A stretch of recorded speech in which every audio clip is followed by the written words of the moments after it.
You may have seen these plastic tags on the trees around Cedars Park. These are the tree identification tags that we installed on the trees in 2019 as a way of numbering them so that they can be identified from a list which used to be in a booklet from the cafe. But over those 6 years, because we haven't managed to actually replace these temporary plastic tags with permanent ones, they've become disfigured from the tree growing, and some of the ink has also just washed away or been faded by the sun.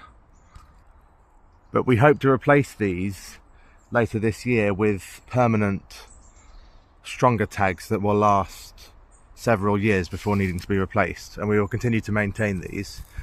But the identified trees in the Arboretum area that we established in 2019 are within the main area of the park, just excluding this forested area at the north side, and then the wildflower meadows at the south side beyond the maze, because those have too many trees. They're in a forested area. So this Arboretum area where the trees are in the main park, all of these trees, over 400, were numbered. Actually over 600, but some of them are grouped. If they're in a particular bunch of the same trees, like this one, if they're all the same species, then they've been bunched into one number. But there are over 600 trees in this main area.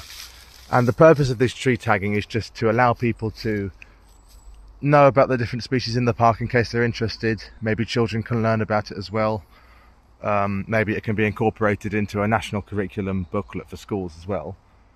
But this system can also be used for people to help people find memorial trees, as some of the trees were planted in memory of someone, but people might not know where in the park they actually are located. So by having a number, it allows them to actually have a reference as to where the tree is and how to find it by the tag, because each tag has a number at the bottom, identification number, but at the top there's a zone letter. So we had zone A to E in different sections of the park, so that if someone doesn't know the particular number, they can just go in one area, or if they do know the tag, they can just go there and find it easily rather than going around the park to look for it. So it's just a way of helping people to learn about the trees, and also an added function is that it helps people with memorial trees. But most of them have become disfigured like this. So in case you ever wondered what they were, they're to identify the tree, and we hope to replace them very soon and publish new booklets. And any further information on trees, including the current list of trees, is available at the website cedarspark.info. Thank you.